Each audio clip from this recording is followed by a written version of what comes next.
So technology permitting here, we're going to do a highlight video talking about a few different games for week 8 in the NFL. I'm ATS Radio host Adam Burke, joined today by Brian Blessing of Sportsbook Radio and Vegas Hockey Hotline. And we're going to jump around the NFL card a little bit, taking a look at a few different games here to break down for our ATS YouTube channel. And we'll start with game 255, 256 here, Brian.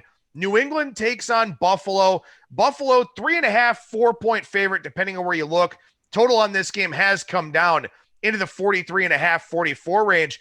This would be, assuming this line goes off in that 3.5, 4 range, the biggest favorite role for Buffalo against New England since 2000, since week 16 of the 2000 season, when Buffalo was a 5.5-point favorite against New England. And they've only been favored twice since then against the Patriots. So big expectations for the Bills here this week.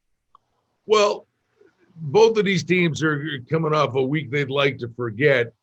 The difference is the Bills won their game and the Patriots were just embarrassed, which to me makes them dangerous, very dangerous. The Bills, I don't know, Adam. I mean, I follow this team, you know, that I watch them religiously, and it's infuriating where they sit there and say, well, we got to find a way to get the running game going. And I'm not a football coach, but I can tell them how to get the running game going. Every time they give the ball to Singletary or Moss, they're in the shotgun, and Allen hands it to the guy standing next to him.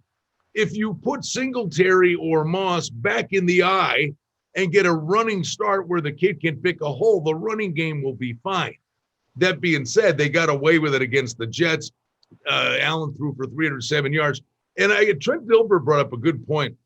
If you remember the Raiders game out here, when Allen got knocked out of the game right before halftime, the Bills never said what it was, but Dilfer said he's convinced he dislocated his left shoulder. It was his non-throwing shoulder, but he's been wearing a brace on his left shoulder, and he's been a little bit off since that play. And I thought that was a pretty good point by Dilfer over the weekend. The problem with the Patriots is, and both, Adam, did we not say this? I said it a boatload last week, so I'm pretty sure I said it here as well, that the Patriots could be a little ATM machine for you here at halftime. If you play them, if they're playing with the lead, play them. If they're behind, fade them. Because I think if Newton's running and they're dinking and dunking and they're fine, they can run their offense. But if they're down and they become one-dimensional, Newton can't bring you back, through the air, and they don't stretch the field. And I think that remains in play. If New England's ahead at halftime and Belichick's graded adjustments, play them. But if they're down 10, 13, 14 points, fade them, because through the air, I just don't see New England doing a whole heck of a lot. No, that makes a lot of sense. And, you mentioned Josh Allen going out and how he really hasn't looked the same since. Really, it's been the same thing for New England. Once Cam Newton got the positive COVID test, it seemed like it stopped any momentum that the Patriots had. Early on in the year, they looked pretty good running that offense, Newton in the quarterback run, different looks for the defense, stuff like that. Look, we're talking about a team that was a yard away from beating Seattle just a few weeks ago.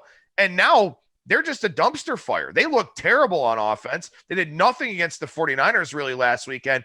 So I'm not going to say that it's, like some sort of residual COVID symptom or something like that for Cam, because I have no idea. But just whatever happened with that whole situation just kind of threw the Patriots for a loop. And they really haven't been able to respond to it and get back to any level of efficiency on offense. So you wonder here, can they do that against the Bills? Will they do that against the Bills? A Bills defense that has had a lot of injury problems this year. Matt Milano's missed a couple of games. Trey White missed a game, and he hasn't been fully healthy. Trey Edmonds, he was also out of the lineup for that game against Miami earlier in the year. The Bills defense hasn't looked super crisp either. Is this a get-right game for the Bills defense? Is this a game where the Patriots offense kind of figures it out? I think it's kind of a tough one. I think people are going to flock towards taking Buffalo because New England has looked so bad, but I don't know if I'm going to get involved in this game. Well, the one thing I would say from the Bills' defensive side of the ball, when they're healthy, Milano and Edmonds in the middle are space eaters, and they're the key. Milano did play last week. Edmonds is playing hurt. He's got a shoulder injury, which isn't fun for a guy that, is getting a couple hundred tackles a year. The other issue that the Bills had, and they got away with it because it was the Jets, is they had literally gone to the Meadowlands and leading right up to game time, they had one cornerback that they knew was playing. Trey White's been hurt. The safeties are okay. But the guys that actually came in, this Dane Jackson kid played well. But the Bills' defense, and not to give them a pass because they've been horrid against the run, but the last couple of weeks, they shored things up against the run. But Buffalo's defense has really been beset by injuries, which I think bodes well for them down the road. Like, people are off the train. They were 5-0, and okay, they lose to Tennessee, and then as ugly as it was, it was 3rd and 14, and they had a chance to get the ball back, down 6 against the Chiefs, and Allen would have had a chance to go down in the field and win that game when they were just awful that entire game. And on a 3rd and 14, Jerry Hughes goes inside and lets Mahomes go outside for the first down. So it's been kind of an ugly 3 weeks for the Bills, but I still think this is a team, and maybe it's a good thing that they're flying under the radar a little bit again. I guess the last question here, because we always talk about this in every game that Bill Belichick's part of, we know he isolates one thing and takes it away. What is the one thing that he tries to take away from Buffalo here? Is it Diggs? Is it, maybe if Dawson Knox is able to come back from COVID, is it the tight end? Who does he try to take away in this game? Oh, it would absolutely be Diggs. And honestly, Diggs had a very, very quiet game against the Jets last week. I think the Jets kind of did the same thing. Now, John Brown being hurt on the other side has not helped.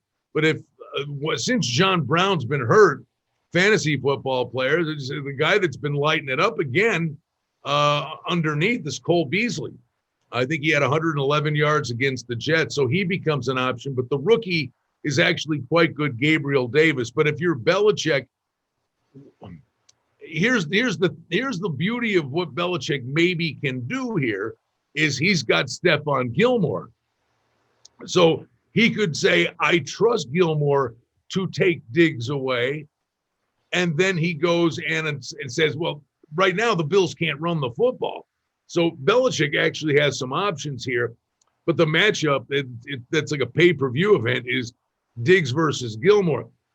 Diggs had the 1 week where you thought the same thing was going to be in play was Diggs against the Rams and Jalen Ramsey, and Diggs had a great day. But I think that was more of the Rams. Maybe we were playing a lot of zone that day, which negated the, special player that Ramsey is. So I would look for Gilmore heads up, one-on-one with Diggs. And oh, by the way, I'm pretty sure they might have had a little back and forth in the offseason. Like Diggs was saying, I can't wait to go against Gilmore. So I think that's certainly a matchup you're going to see.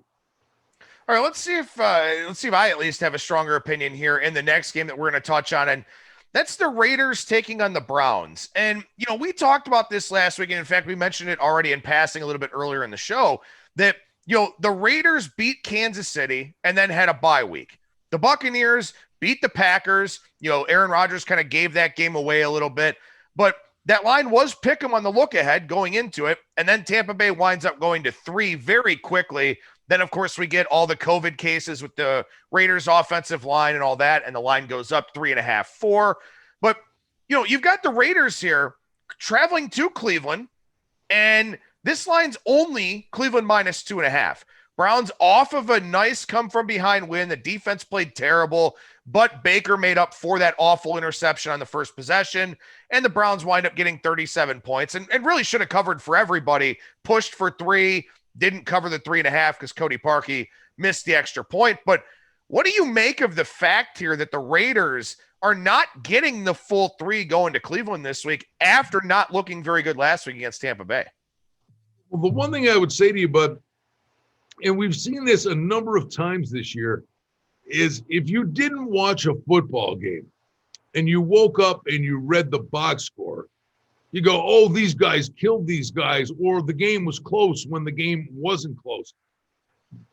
The Raiders, it was a one-possession game against the Patriots deep into the third quarter, and the Raiders had Brady, I think it was 3rd and 14, a chance to get off the field. They played the play right, forced him to do the check down, and the running back, ran like 8 yards and threw 3 guys and got the first down. And Gruden said that was the play of the game. And then all of a sudden, like that, Tampa tilts the field, rolls them.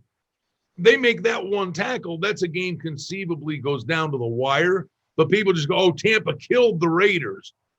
Don't forget, too, the Raiders had that entire week where their offensive line didn't practice at all because of the COVID concerns.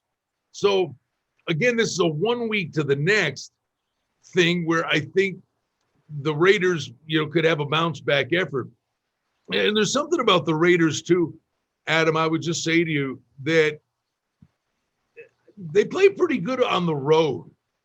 They won at Carolina. It was an ugly effort at New England, but they beat the Chiefs on the road. And there's just something about some of these teams I think have a different mentality the way they play the game, home and away.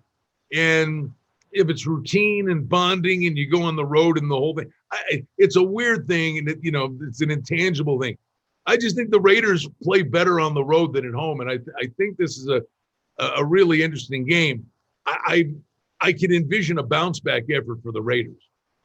I think this is an interesting handicap for a variety of different reasons. The Browns, I'm surprised at what the Browns did without Austin Hooper over the weekend, because Austin Hooper winds up having an appendectomy. He's their best tight end, but then they use Harrison Bryant and David Njoku, who both have, pretty good days for them. Both guys catching a touchdown pass, Bryant with 2 of them, actually. They lose Odell Beckham Jr. in that game to a torn ACL. And the thing about it is, the Browns just have weapon after weapon after weapon. And Kevin Stefanski and Alex Van Pelt have done an excellent job with this offense. And we know that if the Raiders have a problem area, it's their defense. But we also know that the Raiders offense is very, very good. I don't know if they're still first or if they're second or third now, but going into last week's game, they were first in the NFL in percentage of possessions ending in points. I mean, they've been very, very good offensively. I'm surprised to see this total coming down a little bit. I know it was high at 55.5, and yeah, I got to check the weather on this one, but the Browns can't stop anybody. I mean, they're getting healthier in the secondary, and they still don't look very good back there. So it's crazy to me to see this total coming down a little bit. But I've got to say to you, though, and I got to I have to plead ignorance. What was the point of the game Beckham got hurt? It's pretty early. Okay.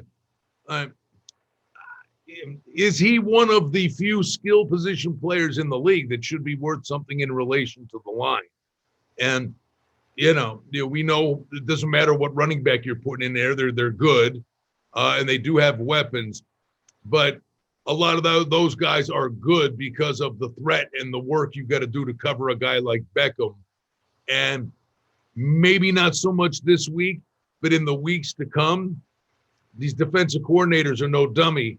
Now they start, doing the schematics for the Browns without a Beckham, and then they start to take away some of the other pieces. It may not rear its head this week, but in the weeks to come, might the Browns offense struggle a bit in his absence? Yeah, it's certainly a possibility. And also, Jarvis Landry is not healthy at all. Jarvis Landry is dealing with multiple injuries. He's throwing for touchdowns and throwing downfield a little bit, but he's not really a huge factor in the receiving game. So that is a little bit of a concern for the Browns, to say the least. Without Nick Chubb, the running game hasn't been quite as potent. With Wyatt Teller hurt, the running game hasn't been quite as potent. So, yeah, I mean, I guess, your devil's advocate point does make some sense there. It's just, again, and I know that home field advantage isn't what it used to be in the past, and it really was trending downward anyway. But now with limited fans, the conveniences of modern day travel and all these types of things, it's still surprising to me to see a team coming 3 time zones. Of course, there's the time change on Sunday morning too. Don't forget about that, football fans. And then going to, it's going to be not a cold weather city, but chilly enough to not see this line at 3 again, it really stands out to me for a variety of different reasons. And again, I don't know if I'm going to take Cleveland. I don't know if I'm going to take Vegas in this game. Maybe look some more at the total here a little bit. But again, just not seeing this one at 3 maybe speaks to how advanced the betting markets have really gotten. Well, it's funny. I mean, just the way we're talking about it, it's almost like, maybe it's one to draw a line through. Unless you say the weather's okay, and it would stand to reason that we'd see a lot of points here. The one thing you're not getting here is when stylistically these two teams play the same game. The Monday night game, it was part of the handicap. I played the under in the Monday night game with the Bears against the Rams, and you're like, well, who's going to dictate the game? And the Rams win the game, but they were playing the Bears game. And then it got hairy when the Bears go for it on 4th and 3 from their own 15 in the last 4 minutes of the game. But even though the Bears didn't win the game, they dictated the way the game would be played. Both of these teams want to play up tempos, so good luck figuring out which one's the better one. One other game I want to touch on a little bit more in detail, and then we'll see if we have any other thoughts to finish up this video here. The Rams and Miami, 263, 264. Rams 4-point favorite, making their 4th trip to the East Coast here so far.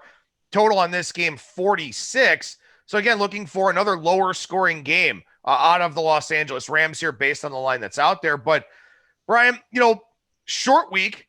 The Rams are on the road again, 5th time in 7 weeks. The long trip back east yet again. This looks like a spot to hammer Miami, but I have no idea what I get from Tua Tagovailoa in this game.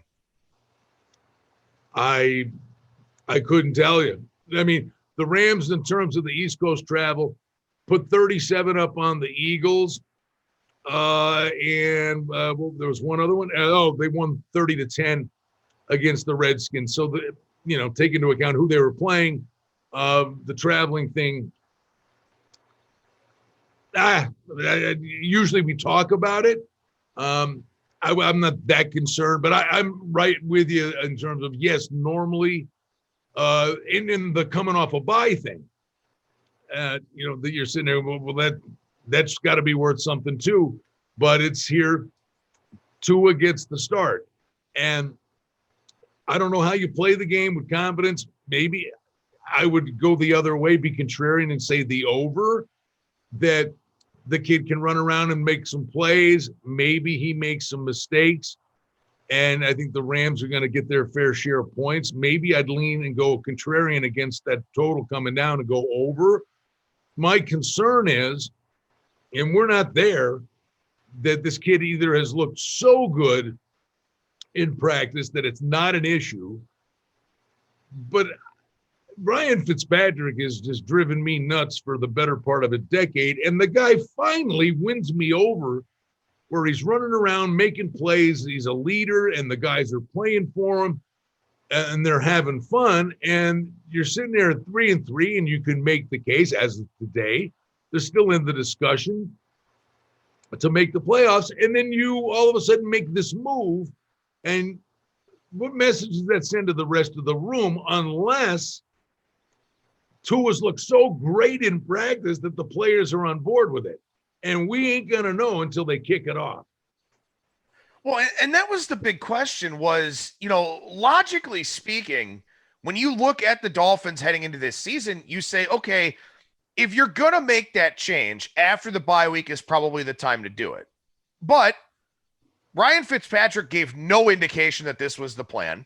As you said, they're right there in the thick of things. Fitzpatrick was blindsided by it, and he was upset. And by and large, when you listen to his comments, he was distraught by the decision that they made. Yeah, he took it very, very hard. And maybe a team trades for him now or something like that, or maybe they keep him around to try and mentor Tua. I don't really know. But that's the question. Like you said, what does this do in the room now where you know that long-term Tua is going to be your guy? At some point, he's going to go in there, but you've played pretty well with Fitzpatrick. You're coming off of a significant win going into the bye that gives you the chance, as you said, to be in playoff contention. And now you're going to go to the unproven rookie kid who, missed the second half of his last year in college with a very serious hip injury. That's the thing. I don't know how Miami looks coming out here. I really don't. And again, situationally, off a bye, fourth trip east, the Rams looked tired in that game against San Francisco that they lost 2 weeks ago. They looked like a team that was running on empty from all the travel. This felt like a good fade spot, and now maybe it just isn't. I'll tell you one thing. I won a bet. I'm doing sportsbook radio with Stevie Slapshot, great guy, Steve. And I won the bet. And I said yesterday, I said, you watch. I don't get it. It happens every week. I said, there will come a point tonight where McVay will just absolutely waste the timeout. At the 8:13 mark of the first quarter, he did it. You watch. The Rams are going to blow a game because of timeout mismanagement. They just squander timeouts. Like, they might as well just start with none. It's an incredible thing. It sounds like a nothing burger. You watch, as tight as that NFC West is, the Rams are going to blow a game because of that timeout stuff. It drives me insane. Oh, I'm sure they will. Matt Nagy didn't use his timeouts effectively in last night's game either. It's crazy. I agree with you. Just coaching in general around the NFL leaves something to be desired, but timeout usage is definitely one of those things. So we went in deeper detail here about the Patriots, Bills, the Raiders, Browns, and then also the Rams and Dolphins. Before we finish up this highlight video, Brian, and transition over to golf for a few minutes, let's give the listeners something that, the listeners and the viewers here, something that is more of a play for us, something that we are looking to pick or maybe have already played. Anything on that list for you here? Oh, boy. In terms of doing the deep dive, the Chargers at Denver, it would be easy to say, well, the Chargers, that offense and the Herbert kid looks really good. And in Denver, Locke was horrid against Kansas City. That Denver defense isn't bad. It's almost like a zigzag thing. I think I'd be looking at Denver as a home dog in a division game here. Again, there's a number 1 week to the next. And yes, and believe me, I think the Herbert kid looks terrific. But, that was the Jags you were shredding. And Denver was playing Kansas City. Just based on that flop around, I'd take the home dog. I like that one too. It's exactly where I was going to go. I like Denver again this week. I know I was on Denver last week against Kansas City and didn't work out in my favor, but also Denver threw a pick six. They gave up a kick return touchdown. They outgained Kansas City 411 to 286. Yards per play were 5.6 for the Chiefs to 5.4 for the Broncos. You run that back, and that's a game that, should fall within the number where Denver was getting 9.5, 10. So there was another play, but they did a stupid flea flicker, and on the toss back to the quarterback, Gordon just throws it right over the quarterback's head and just hands him another touchdown. And Locke was just a mess. I mean, but I'm telling you, it's a pretty good two-headed monster with Lindsey and Gordon. It's not bad. And I like Denver's defense. They're not going to wow you, but there are going to be games during the course of the year where Denver's going to be a midful, and I think this is one of them. And the one thing I will say, and I saw a lot of this buzz on Twitter here this morning with Anthony Lynn and throwing more on first down and some of the different things that the Chargers did in that game against Jacksonville, where they weren't as predictable with their play calling as they usually are. Maybe that was a one-game blip. Maybe that's something that they're going to stick with. But still, I think Denver in this spot here, I do like them certainly. And I hope I get 3.5. There are some -3s at $1.20 out there. Maybe a 3.5 shows up by the time the contest lines get posted, or as we kind of wait around on this game a little bit. One other one that really caught my eye. Real quick, I'm looking this up, if I can. Real quick. Let me just see something here. The Chargers running game, to me, at some point, that's going to rear its head.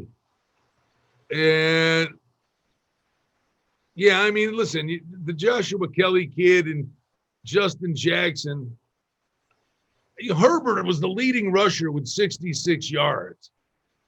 I mean, that injury in the backfield for them was a killer, losing Eckler. But again, you're likely going on the road, and if you become one-dimensional, he's going to do a few good things. But believe me, I think Herbert's going to struggle in this game because the Chargers have no running game, none. And they put 39 points up. They're like, oh, this Chargers offense. Yeah, that was a function of who they were playing. They can't run the ball. Oh, excellent thoughts. A lot of excellent thoughts from Brian Blessing, who also has some video breakdowns for us on our ATS YouTube page. More thoughts on Falcons and Panthers. Also a look at 49ers, Seahawks, and Steelers, Ravens. So you can check out those videos right here on our ATS YouTube page. And make sure you listen to the full broadcasts of ATS Radio, which you can find on Spreaker, Stitcher, Spotify, iTunes, Google Podcasts, iHeartRadio, SoundCloud, wherever you stream and download your podcast content.